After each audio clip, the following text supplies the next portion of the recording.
Thanks for tuning in to Curious Cat, where we examine the shadowy space where science and the supernatural collide.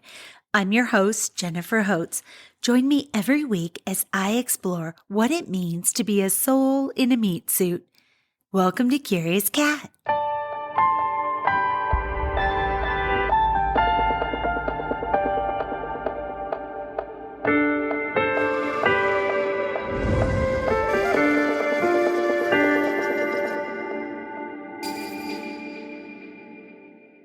Urban legends.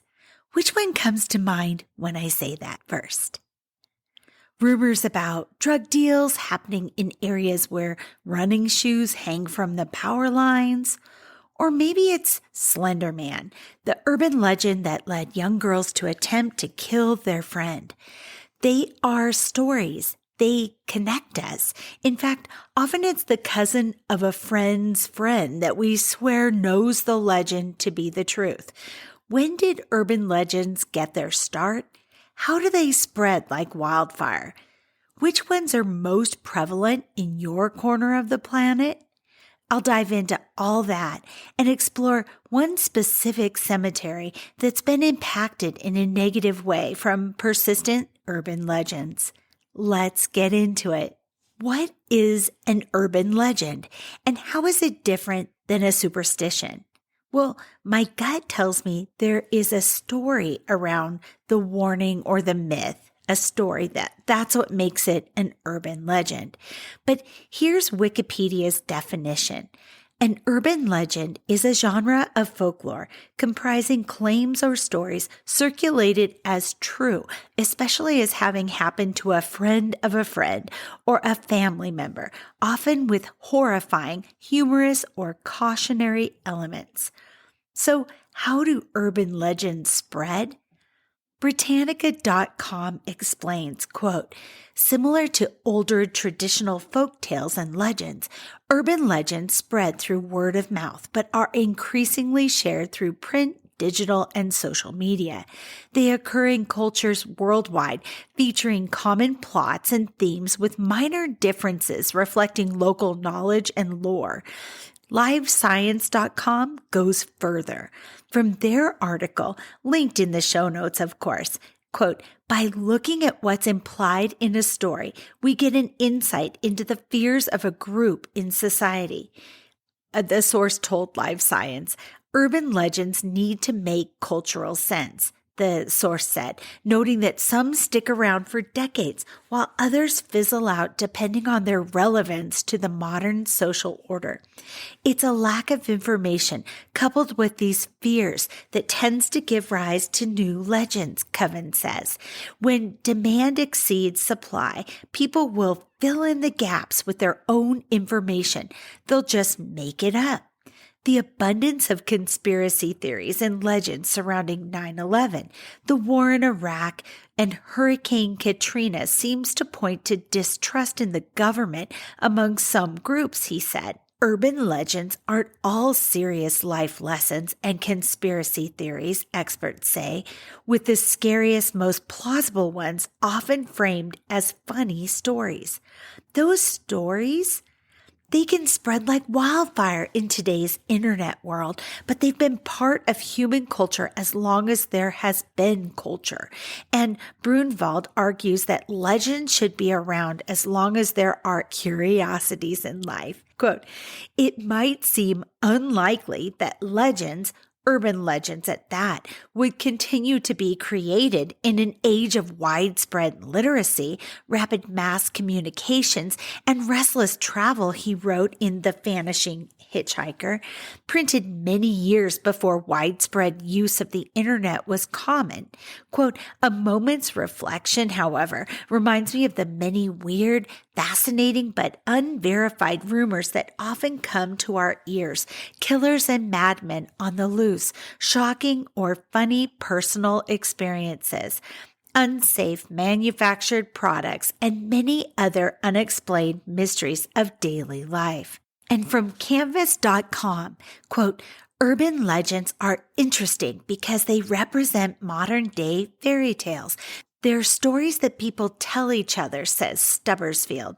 They spread both through word of mouth and electronically.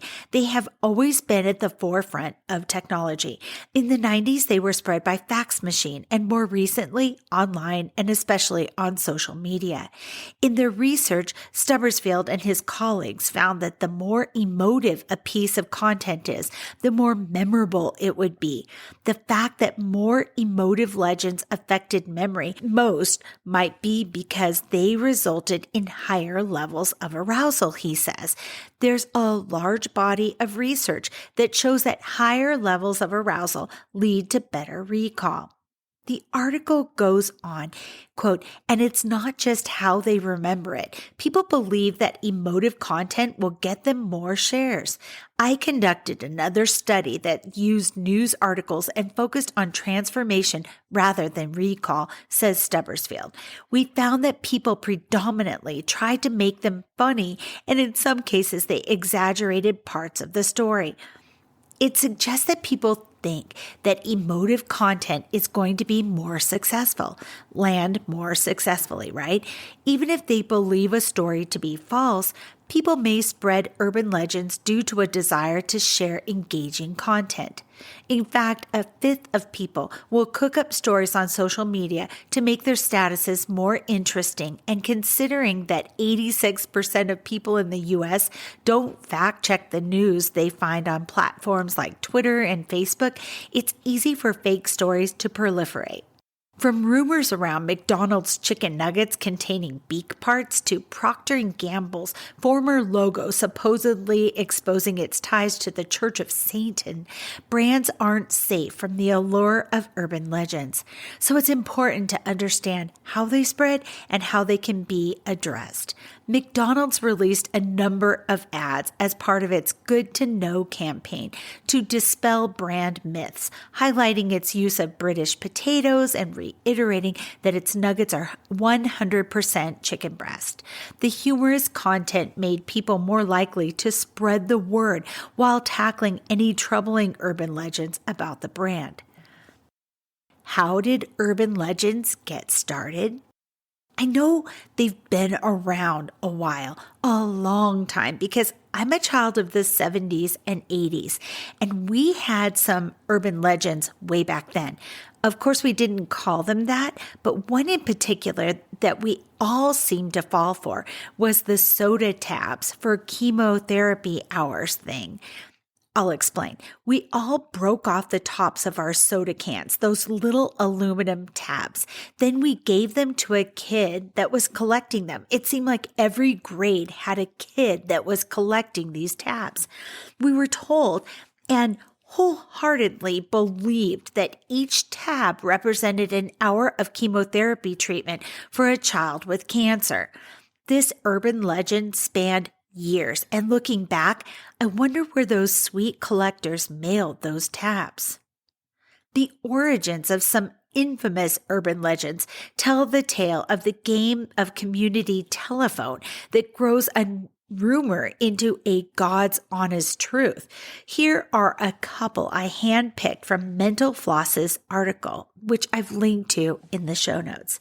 The first is the death of Life serial spokesperson, Mikey. Okay, you're probably too young to remember this spokesperson. Life is still one of my favorite serials. But back then, the $6 Million Man was a big hit in the 1970s, and so was Mikey, the star of the Life cereal commercials.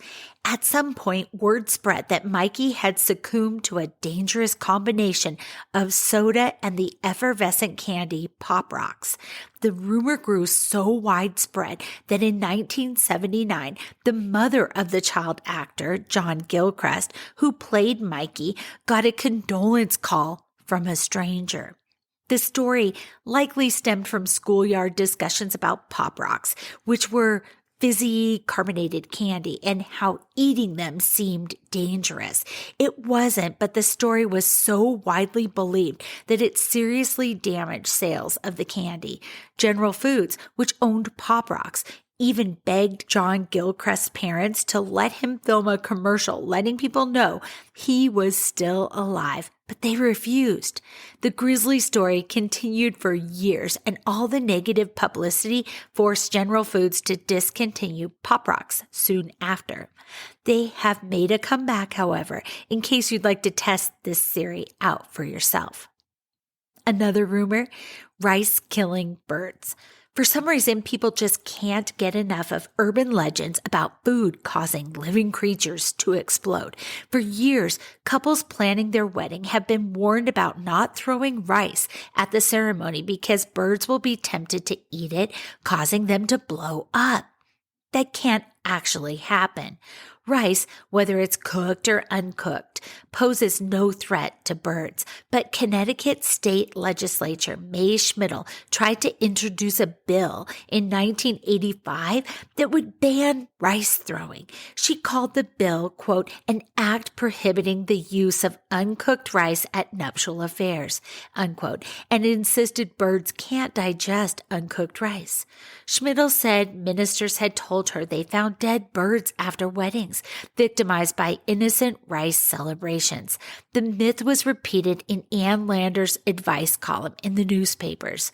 In 2002, a project conducted by a biology professor at the University of Kentucky tested this theory and found that while rice expands in size by 33% when soaked, birdseed expands by 40%.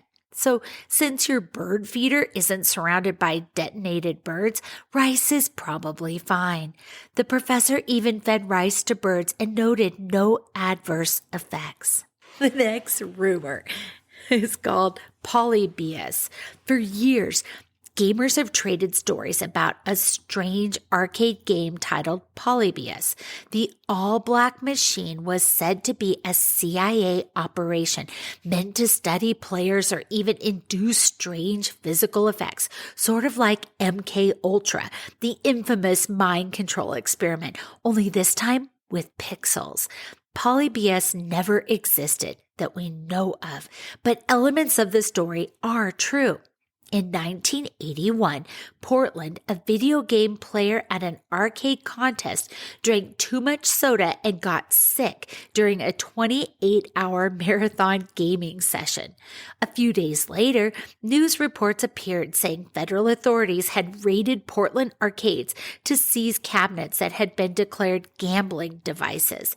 There was even an East German arcade machine from a few years later called Polyplay, and some versions of the story credit Polybius to a mysterious German firm. Put all these elements together, juicy, compelling, and you have a recipe for urban legend success. I'll share a slightly different telling of this urban tale from Board Panda before the show closes, I promise. If you're a Beatles fan, you've probably had a discussion at some point about whether Paul McCartney died all the way back in 1966. That's because a rumor persisted that McCartney had perished in an automobile accident, and the rest of the group, fearing they'd be finished without him, hired a look-alike as a replacement, then left subtle clues in future albums hinting at McCartney's actual fate. The cover to 1969's Abbey Road, for example, features Ringo Starr dressed in black like a pallbearer. McCartney is in bare feet because he's actually dead. According to conspiracy theorists, this was common burial practice in England at the time. Who started this theory is unknown, but Beatles scholars have a good idea of how it spread. In 1969, a college sophomore named Tim Harper wrote a story for the Times Delphic, Drake University's college newspaper, laying out a theory. It was based on a rumor Harper had heard from a friend who had heard it from some traveling musicians. It's possible the rumor picked up momentum because the Beatles broke up in 1970 and fans wanted to believe it was for a reason other than the fact the group just wasn't getting along anymore. Some of the most effective urban legends take familiar things and give them a sinister connotation.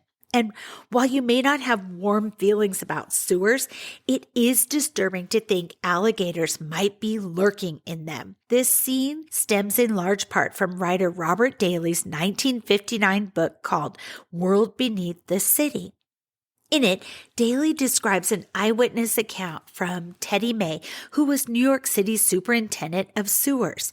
According to May, sewer workers had been telling him about alligators as far back as 1935, but he didn't believe them.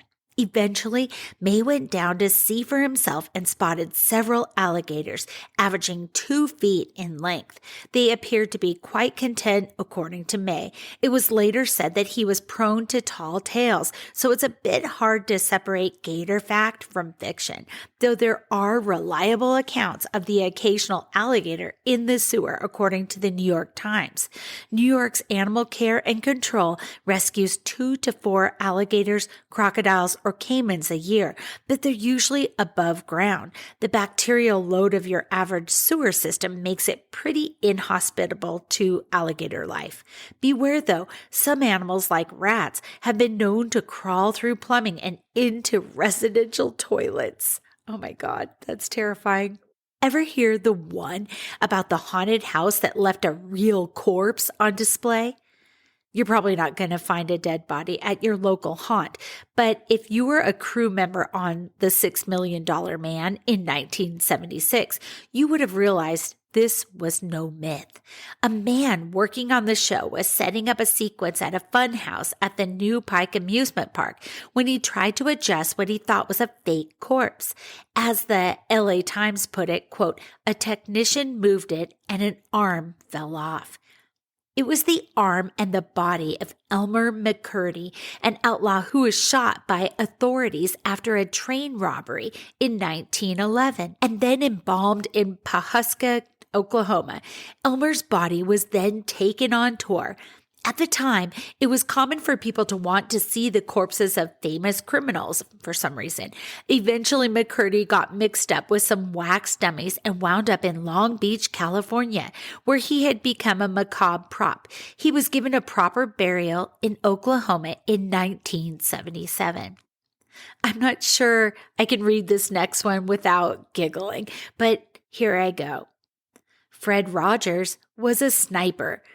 The more famous you are, the more urban legends tend to circulate about you, and few people have had more tawdry rumors about them than Fred Rogers, the late and very much missed host of Mr. Rogers' Neighborhood.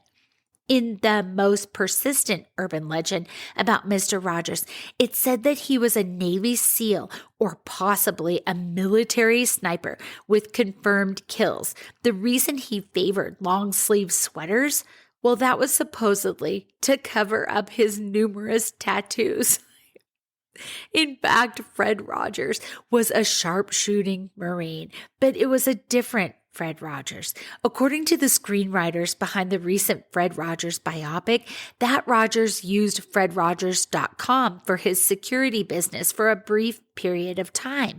And that's likely what led to people to confuse the two Freds. That's almost as silly, the article goes on to say, as picturing Dr. Ruth Westheimer, the amiable sex therapist and media personality, as a trained sniper who is seriously wounded in a bomb blast, or Julia Child serving in the Office of Strategic Services, a precursor to the CIA. How do urban legends work? I found a fantastic article by HowStuffWorks.com, and it helped me to understand the process. Written by Tom Harris, the article begins, in 1994, the Las Vegas police reported a disturbing series of crimes along the Vegas Strip. The first victim in this wave was an Ohio man in town for a sales convention. At the bar in his hotel, the man happened to strike up a conversation with an attractive young woman. According to the man, the two hit it off, sharing several drinks over the course of a couple hours. At some point, the man blacked out, and when he came to, he found himself lying in a hotel bathtub covered in ice. There was a phone resting on the floor beside the tub with an attached note that said, "Call 911 or you will die." he called an ambulance and was rushed to the hospital, where the doctors informed him that he had undergone massive surgery. One of his kidneys had been removed, apparently by a gang selling human organs on the black market. Following this occurrence, many similar crimes were reported, leading Las Vegas police to issue warnings to travelers visiting the city. There's a good chance you've heard this story or some variation of it. News of the Vegas organ harvesters has been passed on by thousands and thousands of people over the course of the decade. It's been relayed by word of mouth, email, and even printed flyers, but there's absolutely zero evidence that any such thing ever occurred in Las Vegas or anywhere else. This fictional story is a quintessential urban legend, an incredible tale passed from one person to another as truth. Thematically, urban legends are all over the map, but several persistent elements do show up again and again. Typically, urban legends are characterized by some combination of humor, horror, warning, embarrassment, mortality, or an appeal to empathy. They often have some unexpected twist that is outlandish, but just plausible enough to be taken as truth. In the story of the organ harvesters, for example, you can see how some of these elements come together. The most outstanding feature of the story is its sense of horror, the image of a man waking up, lying in a bathtub full of ice with one less kidney. And it's a lurid one indeed, but the real hook is the cautionary element. Most people travel to unfamiliar cities from time to time, and Las Vegas is one of the most popular tourist spots in the world. The story also includes a moral lesson in that the businessman ended up in an unpleasant predicament only after going to have a drink at a bar and then flirting with a mysterious woman. This is what's called a cautionary tale. A variation of the cautionary tale is the contamination story, which has played out recently in the spate of reports about human body fluids being found in restaurant food. One of the most widespread contamination stories is a long-standing rumor about rats and mice showing up in soda bottles or other prepackaged foods. Not all urban legends deal with such morbid, yucky, weighty issues. Many of them have no cautionary or moral element at all. They are simply amusing stories or ordinary jokes told as if they really occurred. One common quote-unquote news story reports that a man took out an insurance policy on an expensive box of cigars, smoked them all, and then tried to collect a claim saying that they had all been damaged in a fire. Another tale tells of a drunk driver who's pulled over by the police. The officer asks the man to step out of the car for a sobriety test, but just as the test is about to begin, a car veers into the ditch up the road. The officer runs to help the other driver, and the drunk man takes that opportunity to flee the scene. When he gets home, he falls fast asleep on the couch. In the morning, he hears a loud knock on his door and opens it to find the police officer from the night before. The man swears up and down he was home all night until the officer asks to have a look in his garage. When he opens the door, he's shocked to see the officer's police cruiser parked there instead of his own car. The story about the police car in various forms has spread all over the world. It even made it into the movie Good Will Hunting, relayed by one of the characters as if it had happened to one of his friends, of course. In the next area of the article, they look at how urban legends like that one spread and explore why so many people believe them. Urban legends, they say, are unusual, funny or shocking stories relayed from person to person as an absolute truth. The most remarkable thing about urban legends is that so many people believe them and pass them on. What is it about these stories that makes people want to spread the word? Well, a lot has to do with the particular elements of the story. As we saw in the last part of the article, many urban legends are about particularly heinous crimes or contaminated food or any number of occurrences that could affect a lot of people if they were true. If you hear such a story and you believe it, you feel compelled to warn your friends and family. A person might pass on non-cautionary information simply because it's funny or interesting. When you first hear the story, you are completely amazed that such a thing has occurred.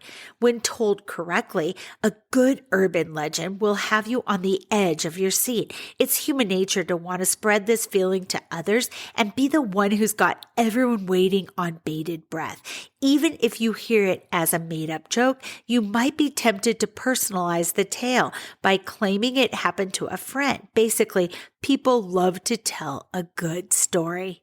But why does an audience take this at face value instead of recognizing it's a tall tale or unsubstantiated rumor? In most cases, it has to do with how the story is told. If a friend, like Jane, let's say, tells you an urban legend, chances are she will say it happened to a friend of somebody she knows. You trust Jane to tell you the truth, and you know she trusts the person who told her the story. It seems pretty close to secondhand information, so you treat it as such. Why would Jane lie? Of course, Jane isn't really lying, and her friend wasn't lying to her. Both of them believe the story. They are, however, probably abbreviating the story a bit, and you will probably abbreviate a bit yourself when you pass it on or personalize it. In this situation, the story happened to a friend of one of your friend's friends.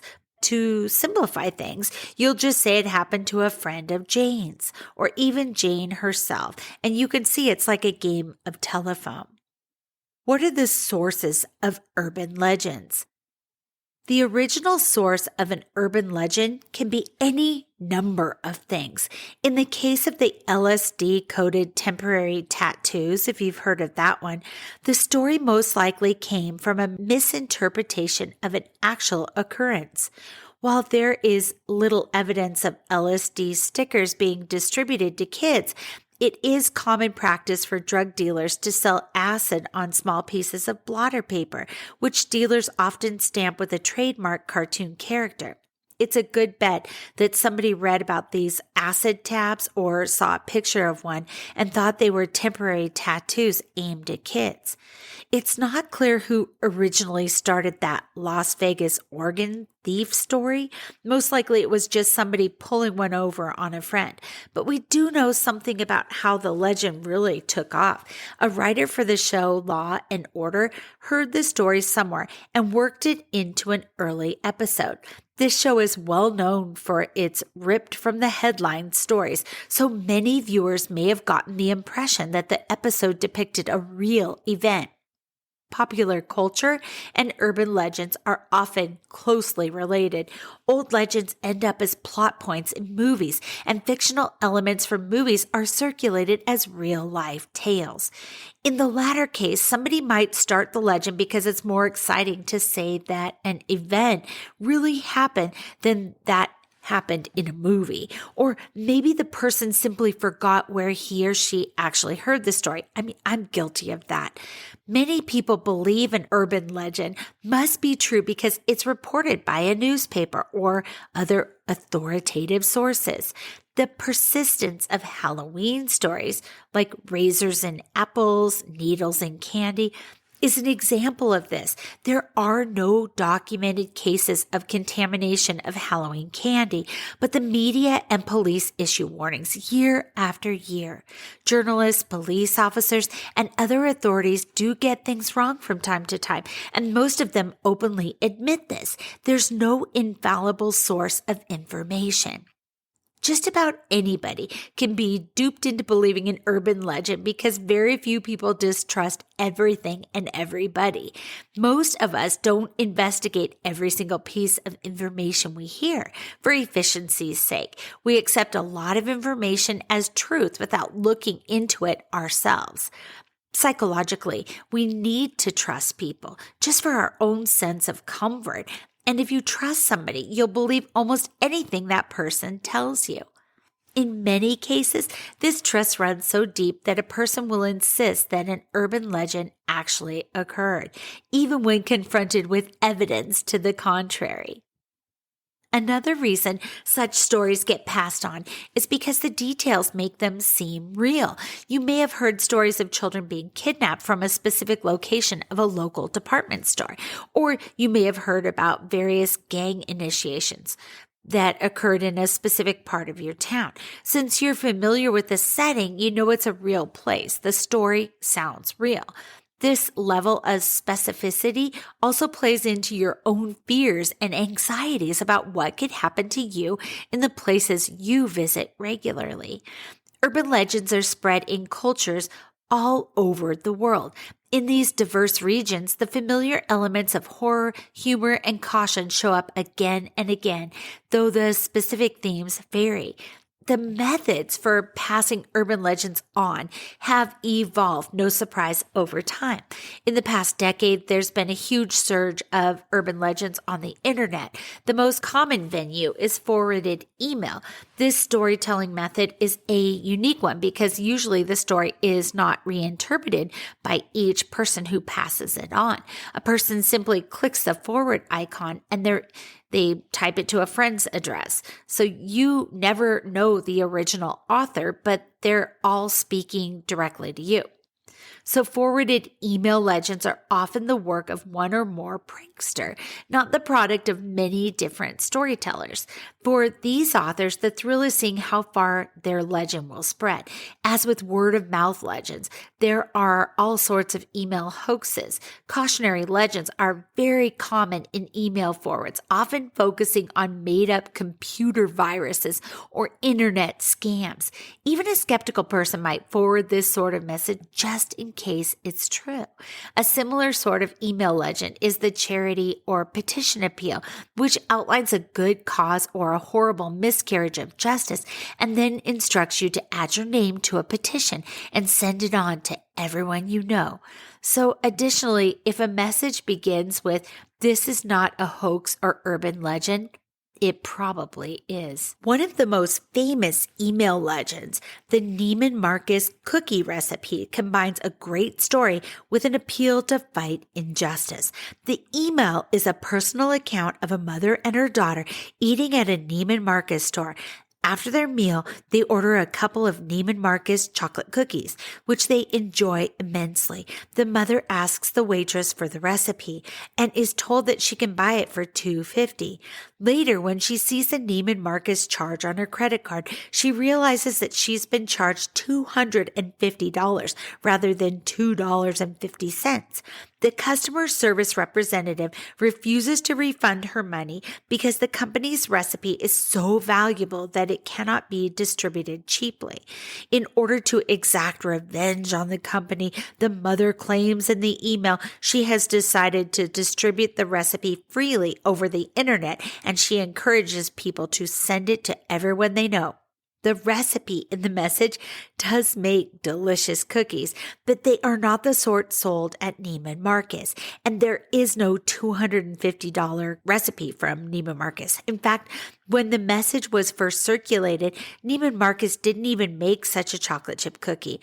Amazingly, this story has been around in various forms, and I remember it. It's been around since the 1940s. In the 80s, the overcharging company was Mrs. Fields. Years before that, it was the Waldorf Astoria Hotel in New York, and the recipe was for red velvet cake. So these sorts of email stories demonstrate just how deep-rooted urban legends are. No matter how much information technology we develop, human beings will always be drawn in by the unsubstantiated rumor. In fact, information technology actually accelerates the spread of these tall tales.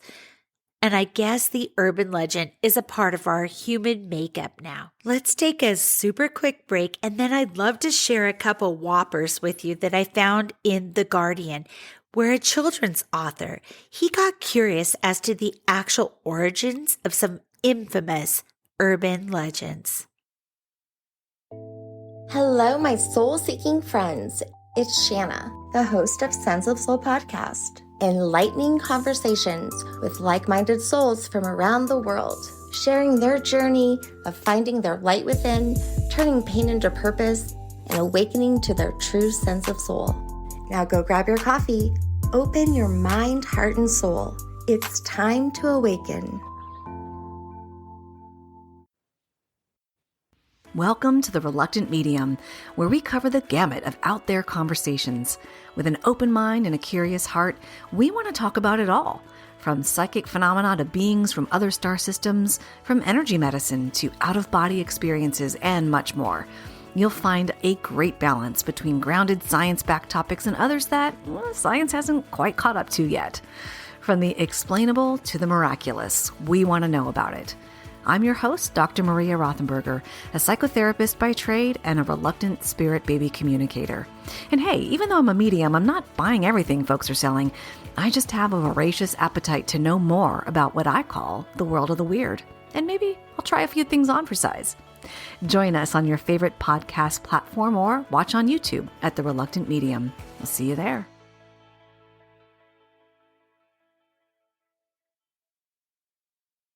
Hi, welcome back. Okay, this article I found, it's from The Guardian, and it caught my eye. A children's author got curious as to the actual origins of some infamous urban legends. James Dawson, author of Say Her Name, says his novel represents his version of the famous Bloody Mary urban legend. I wanted to read you a couple of the pieces that he deconstructed. And please read the whole article at your leisure with the link in the show notes. Looking at Bloody Mary first, he writes, perhaps the most famous modern myth, this tale suggests that if you are to look in the mirror and say Bloody Mary a specified number of times, something will happen. It's the what in that legend that everybody disagrees on. In the early versions, an unmarried woman would see the face of her future husband in the glass, or a skull if she were destined to die before she wed. This evolved into something much more gory, groups invoking a bleeding spirit or witch called Mary. Some links have also been made to Queen Mary the First, as she suffered multiple miscarriages during her reign. This story has been hugely influential. Mirrors and reflections, a regular fixture in uncanny literature, play parts in Clive Barker's The Forbidden, which went on to be the film Candyman, while Ringu by Koji Suzuki substitutes a mirror for a television set. The X-Files and Supernatural directly tackled the Mary myth on screen. This year sees not one but two novels retelling versions of the legend, his own Say Her Name, and an American version of The Summoning. The next prevalent urban legend he explores is location, location, location. So Dawson writes, quote, as someone eager to get on the property ladder, I don't know how bothered I'd be to check what my house was built on, but you might want to get a surveyor to have a look. Everyone knows houses built on burial grounds are bound to be cursed, right? Although ancient Indian burial mounds are few and far between in the U.S., they sure get a lot of flack.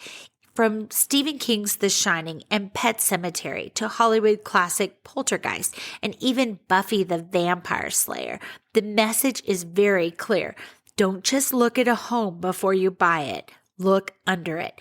And the last one I wanted to read, because I'm pretty sure all of us have read or watched something about the attempted murder due to Slenderman. Dawson writes, The Slenderman, a truly modern myth. Slenderman started online as part of a competition to Photoshop pictures to include a supernatural element. User, quote, Victor Surge added a suited, faceless, unnaturally tall figure into two black and white photos, which were copied and distributed virally over the internet. Since then, millions of authors, mostly online, have shared and spread the story on websites such as Creepiest. The Slender Man's MO is to abduct people, often children who seem too willing to go with a figure never to be seen again, making him a terrifying version of the Pied Piper. New urban legends will almost certainly have some sort of viral online element, he concludes the article with descriptions like campfire tales or sleepover fun and things like that. It's easy to see how urban legends could be perceived as a harmless thing, but I'd like to share something I wrote a while ago that was even used in a subsequent documentary I found out about a quiet cemetery in the prairie lands that's been terrorized by a dark fandom due to a series of urban legends. The place, Stull Cemetery. There's a small town in Kansas that's home to a rumor-riddled graveyard. But like the old 80s song asks, how do rumors get started? And further, who have those twisted tales attracted? What price does the town of Stull pay for its involuntary dark fandom? But I'm getting ahead of myself. Stull Cemetery has many nicknames: Gateway to Hell, Devil's Graveyard, Hellmouth in the heart of Kansas. The rumors that fly around about the place are just as chilling. I grabbed a handful from the ethers. The Pope will not allow his plane to fly over the cursed ground. The devil's infant son is rumored to be buried here, half human, half demon. There are steps that open up twice a year that lead you directly to hell. An old tree remains once used to execute witches. The cemetery is one of 7 portals to hell. It goes on and on. I spent half a day researching the origins of these rumors and couldn't find much concrete information. Just third and fourth hand accounts.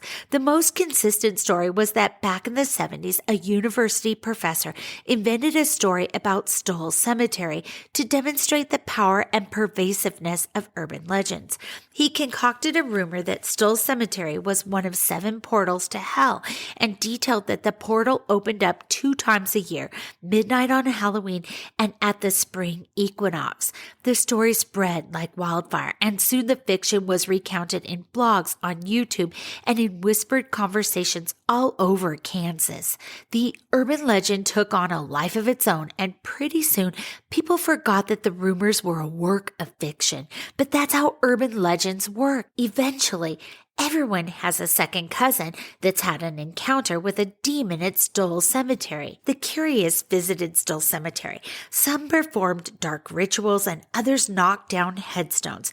Though most visitors did absolutely no harm, the city took action. The tree that allegedly witnessed witch hangings was cut down. Some stories say it was cut down without the owner's permission the night before Halloween to dissuade thrill seekers. I found other accounts from secondary sources that say the tree was taken down months prior because its roots were breaking apart tombstones. There were rumblings about the stone church that stood on the site from 1867 to 2002. People said glass bottles would not break inside the church structure, and there was talk of upside-down crosses and rituals. The church and the tree were waypoints to find the alleged 7 steps to hell.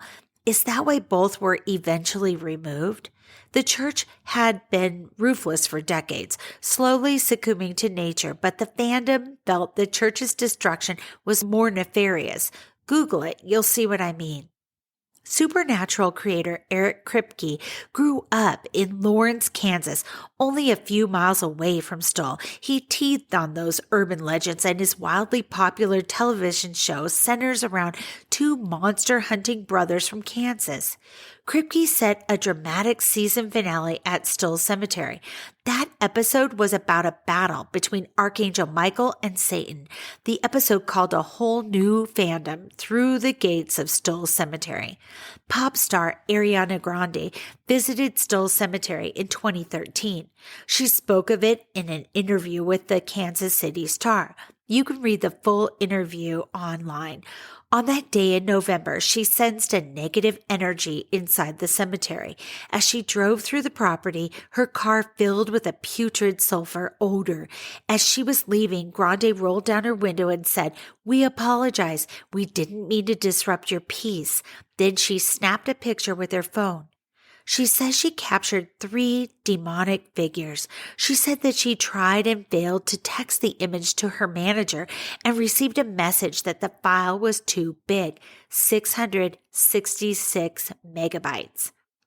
Afterwards, Grande felt unsettled in her home. She felt like someone was watching her as she slept, so she deleted the picture and things returned to normal.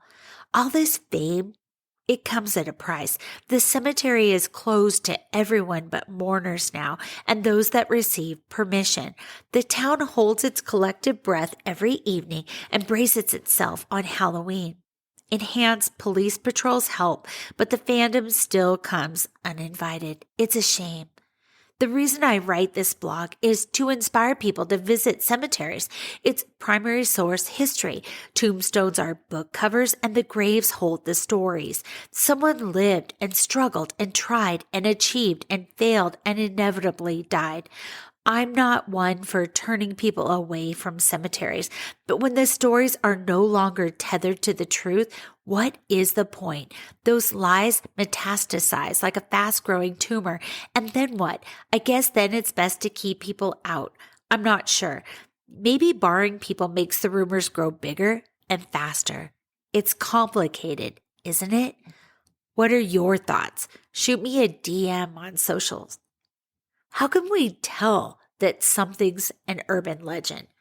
Here are some dead giveaways, signs that a story you're hearing is likely an untrue urban legend, and you can take it as such.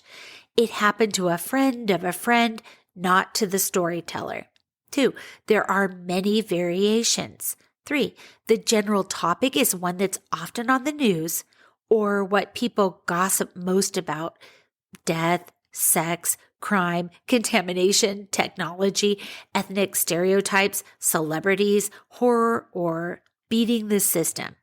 4, it contains a warning or moral lesson of some kind, that cautionary tale element. 5, it's just too weird or too good to be true. To close, I'd love to share a couple more odd urban legends thanks to the terminally interesting Bored Panda. At the top of their list of urban legends, they mention that the phenomenon is something that dates back to the 1960s. But then you'll remember that I also read an article that stated it was the 40s. And both of those made my mind go, what mind control operations were rolling out by the CIA way back when? Okay, that's probably another show entirely, but very interesting if they're correlated. From the Bored Panda article, here are a couple doozies.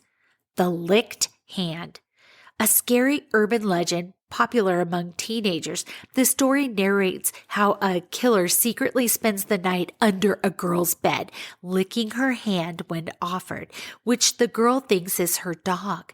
The girl only finds the truth the following day when she finds her dog dead in her closet and a bloody message: humans can lick too.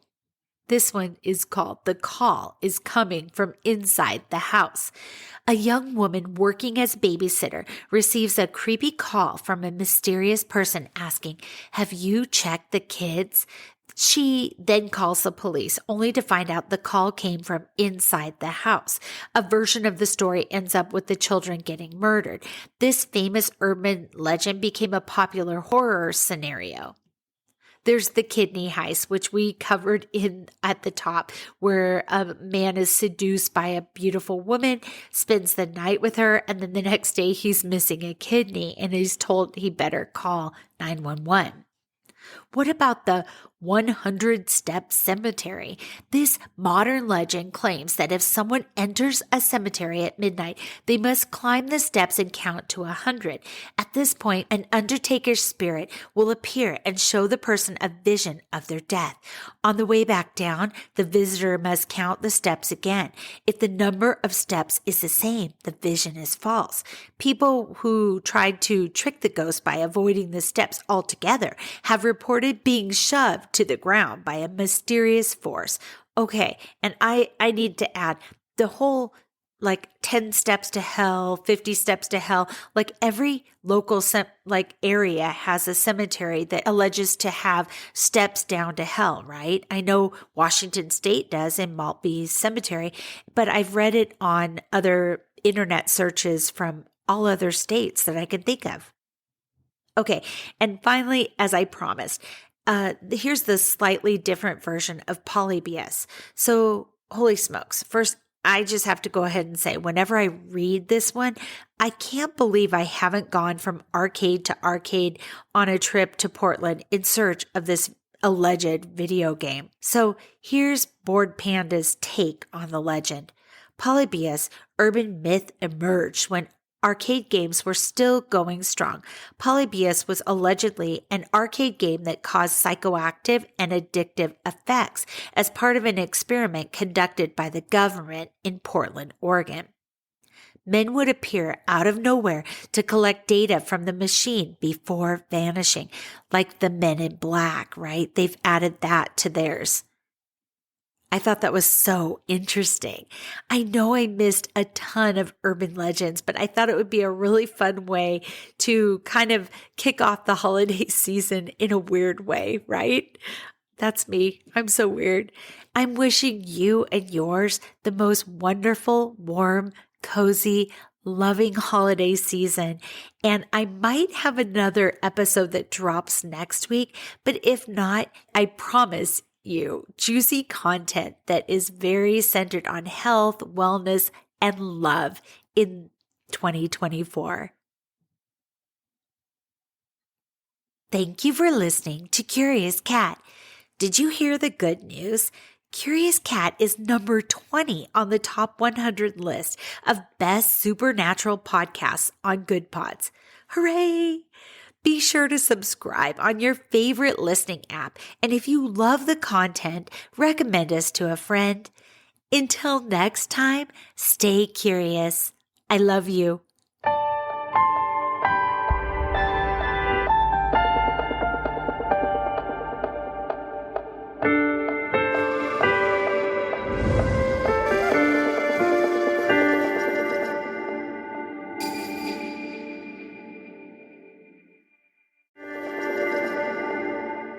Hey, you. Yes, you. Are you looking for a new podcast that appeals to your scientific curiosity, but is also a little bit spooky? Show me how I died in a past life. Well, look no further, because this cat is where it's at. He had concerns about the ethics surrounding AI, feeling they had achieved consciousness. Curious Cat Podcast examines the shadowy space where science and the supernatural collide. Listen every week with your host, Jennifer Holtz, as she and her guests explore what it means to be a soul in a meat suit. We were healing karma together. They were all kind of predestined to resolve something. Listen on all your favorite streaming apps and continue the conversation on Twitter at CuriousCatPodCA, or find Jennifer and all her links at Jennifer L. Holtz, spelled HOTES.com.